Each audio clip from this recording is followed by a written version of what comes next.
Friends, welcome to my channel.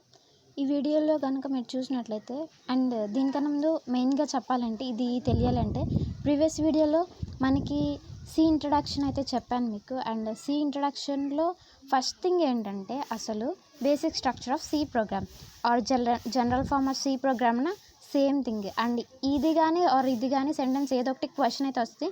And దానికైతే answer ఒకవేళ అంటే ఎస్ఏలా ఇవ్వచ్చు ఆర్ 8 మార్క్స్ ఆర్ 6 మార్క్స్కి ఇవ్వచ్చు. మీ అంటే మీ ప్యాటర్న్ని బట్టి ఉంటుంది. సో ఇప్పుడు మనం కనుక చూసినట్లయితే coming to our topic general form of C ప్రోగ్రామ్లో ఫస్ట్ సెక్షన్ ఏమైతే ఉంటుందంటే డాక్యుమెంటేషన్ సెక్షన్ అయితే ఏమైందంటే దానిలో ఏమేమి ఉంటాయంటే ఇక్కడ నేనైతే రాశాను.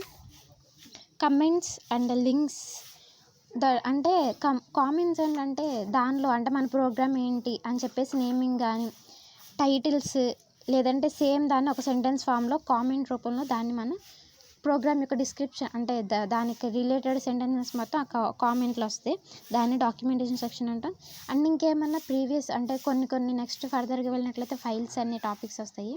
ఫైల్స్ టాపిక్స్లో కనుక ప్రీవియస్ వాటికి కావాల్సిన లింక్స్ ఏమైనా ఉంటే అవన్నీ కూడా కామెంట్స్ అండ్ ఈ డాక్యుమెంటేషన్ సెక్షన్లో వస్తుంది.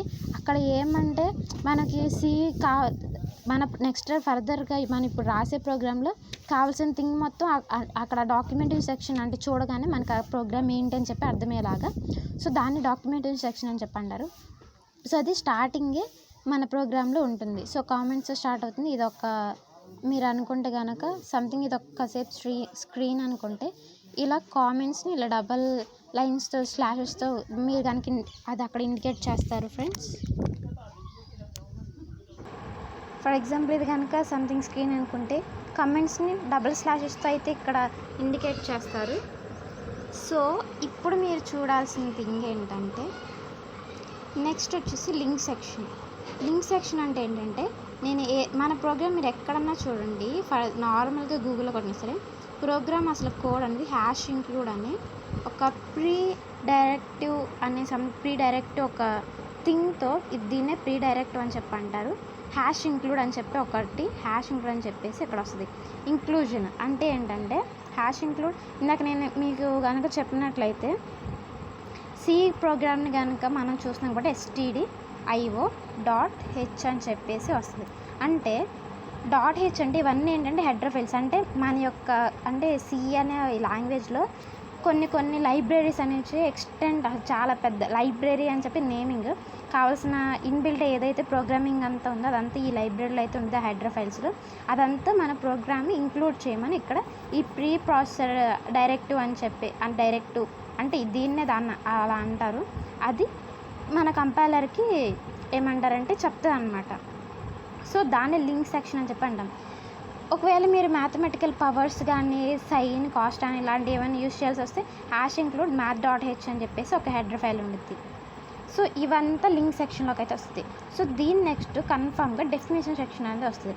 డెఫినేషన్ సెక్షన్ అంటే ఏంటంటే ఇక్కడ మీరు కనుక చూసినట్లయితే ఫ్రమ్ ద లైబ్రరీ ఇదంతా అయిపోయాక #define అని చెప్పేసి ఉంటుంది. #define అంటే ఏంటంటే కాన్స్టెంట్స్కి #define అని చెప్పేసి పర్టికులర్గా మనం ఇవ్వాలంటే కానీ సంథింగ్ పై ఉందంటే అది మనం ఎక్కడికి వెళ్ళి యూనివర్సల్గా ఫర్దర్గా ఎక్కడికి ఈక్వల్ టు 3.14 అంటే 22/7 అని చెప్పేసి ఈ వాల్యూ అయితే మారదు కదా. సో అలాంటి వాటికి నేమింగ్ మనం ఇక్కడ ఏదో ఒకటి ఇచ్చి #define అని చెప్పేసి దాన్ని ఇక్కడ మనం డిక్లేర్ చేసేస్తాం. అదంతా డెఫినేషన్ సెక్షన్ అనమాట. సో ఈ సెక్షన్కి వచ్చేసి కాన్స్టెంట్స్కి నేమింగ్ ఇస్తాం. అది with the help of #define అని చెప్పేసి దాన్ని డెఫినేషన్ సెక్షన్ అని చెప్పి అంటాం. సో ఈ 3 అయితే మీకు క్లియర్గా అర్థమైంది అనుకుంటున్నాను ఫ్రెండ్స్. సో థర్డ్ థింగ్ వచ్చేసి ఇప్పుడు ఫోర్త్ థింగ్ వచ్చేసి గ్లోబల్ డిక్లరేషన్ అంటే అసలు ఫస్ట్ డిక్లరేషన్ ఆఫ్ వేరియబుల్స్ అయితే లాస్ట్ వీడియోలో నేను మీకు చెప్పినట్టున్నాను. డిస్క్రిప్షన్లో కావాలంటే ఒకసారి లింక్ ఇస్తాను, ఒకసారి మీరు చూడండి. అండ్ గ్లోబల్ డిక్లరేషన్ అంటే ఏంటంటే వేరియబుల్ డిక్లరేషన్ ఏదైతే గ్లోబల్ అంటే ప్రతి ఒక్క మనకి మెయిన్ ఫంక్షన్ ఇంకేమైనా నెక్స్ట్ ఫర్దర్ సబ్ ఫంక్షన్స్ కనుక వస్తే దానిలో ఈ ఫంక్షన్స్ అంటే ఫ్లవర్ బ్రేసెస్తో కనుక ఇంక్లూడ్ చేసి దీని యొక్క బాడీ అని చెప్పంటాం.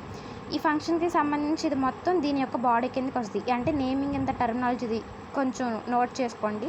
సో ఈ బాడీలోకి కాకుండా ఈ ఫంక్షన్స్ అన్నిటికీ బయట ఇక్కడ ఈ స్టార్టింగ్లోనే కానీ అక్కడ కనుక మీరు కనుక దాన్ని ఆ వేరియబుల్ని కనుక డిక్లేర్ చేస్తే అది గ్లోబల్ డిక్లరేషన్ కిందకి వస్తుంది.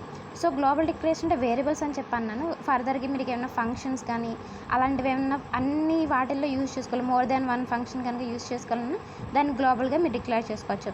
సో అది ఫోర్త్ థింగ్ గ్లోబల్ డిక్లరేషన్. ఆ లాస్ట్కి వచ్చేసి మెయిన్ ఫంక్షన్ సెక్షన్ అనమాట. ఇలా బ్రేసెస్ ఉంటే దాన్ని మెయిన్ ఫంక్షన్కి ఇది indication. So main function section వస్తుంది. అండ్ మెయిన్ ఫంక్షన్ సెక్షన్కి వచ్చేసి మీకు ఇప్పుడు చూసినట్లయితే ఫస్ట్ థింగ్ వచ్చేసి డిక్లరేషన్ పార్ట్. అంటే ఇప్పుడు మీరు వేరియబుల్స్ ఏమైనా డిక్లేర్ చేయాలన్నా సంథింగ్ ఏమైనా ఫంక్షన్ అది మొత్తం ఫస్ట్ డిక్లేర్ చేయాలి. అండ్ అప్పుడు ఆ తర్వాత ఎగ్జిక్యూషన్ పార్ట్ అనేది ఉంది. ఎగ్జిక్యూషన్ పార్ట్ అంటే మీరు వేరియబుల్స్ ఏవైతే కావాలో అదంతా మీరు ఫస్ట్ డిక్లేర్ చేసాక ఫస్ట్ ఆ వేరియబుల్ వాల్యూని రీడ్ చేసుకోవాలి కాబట్టి దాన్ని ఫస్ట్ ప్రింట్ చేస్తారు. తర్వాత స్కాన్ అని చెప్పేసి వాల్యూని రీడ్ చేసుకున్నాక ఏవైతే క్యాలిక్యులేషన్ చేయాలో అదంతా క్యాలిక్యులేషన్కి కావాల్సిన సెంటెన్స్ అయితే ఈక్వివలెంట్ రిలేషన్ ఆర్ లాజిక్ అయితే మీరు రాస్తారు కదా, అదంతా ఎగ్జిక్యూటబుల్ పార్ట్లోకి వస్తుంది. సో ఇక్కడ మెయిన్ ఫంక్షన్ వచ్చేసి 2 పార్ట్స్. అండ్ ఇదైతే ఓకే మెయిన్ ఫంక్షన్ కాకుండా ఇంకా ఫర్దర్గా మీరు మనం నెక్స్ట్ యూనిట్స్కి వెళ్ళేసరికి అయితే మీకు వస్తాయి ఫంక్షన్స్ అవన్నీ వస్తాయి. సో ఫంక్షన్స్ యూజ్ చేసినప్పుడు అయితే మెయిన్ ఫంక్షన్లో కాకుండా విడిగా మనం ఒక వేరే ఫంక్షన్ అయితే డిక్లేర్ చేసుకున్నాం, అది సబ్ ప్రోగ్రామ్ సెక్షన్లోకి వస్తుంది. అదే ఇక్కడ చూసినట్లయితే ఫంక్షన్ టు ద ఫంక్షన్ అని అక్కడ మనం ఎన్నైనా రాసుకోవచ్చు. దాన్ని యూజర్ డిఫైన్డ్ ఫంక్షన్స్ అని కూడా అనొచ్చు. మెయిన్ ఫంక్షన్ అంటే ఆల్రెడీ బిల్ట్ ఇన్, మీరు అట్లీస్ట్ ఒక హలో వరల్డ్ అనొచ్చు, చిన్న సెంటెన్స్ ప్రింట్ చేయాలన్నా సరే మెయిన్ ఫంక్షన్ అయితే కన్ఫామ్గా కావాలి. సో దీన్ని బిల్ట్ ఇన్ ఫంక్షన్ అయితే అది ఇంకా అన్నిట్లో అసలు సి ప్రోగ్రామింగ్ ఉందంటే మెయిన్ ఫంక్షన్ అయితే కన్ఫామ్గా కావాలి కాబట్టి అది విడిగా అంటే ఈ మెయిన్ థింగ్స్లో అయితే దాన్ని ఇంక్లూడ్ చేస్తారు. సో సమ్ ఫంక్షన్స్ అంటే ఇప్పుడు ఏమొచ్చినాయి యూజర్ డిఫైన్డ్ అని ఎందుకన్నా మీకు అర్థమైపోయింది. ఇది కాకుండా ఇది మనకు కావాల్సిన మన రిక్వైర్మెంట్ని బట్టి ఈ ఫంక్షన్స్తో రాస్తాం కాబట్టి అది యూజర్ డిఫైన్డ్ ఫంక్షన్స్ అని చెప్పేసి వచ్చేసింది. సో దాని ఎక్స్ప్లెనేషన్ ఇక్కడైతే రాశాను. ఇక్కడ వరకు అయితే అర్థమైంది అనుకున్నాను ఫ్రెండ్స్. సో స్కిప్ చేయకుండా ఎండింగ్ వరకు చూసినట్లయితే కనుక లైక్ చేయడం మాత్రం మర్చిపోకుండా మీ ఫ్రెండ్స్కి షేర్ చేయండి. Thank you.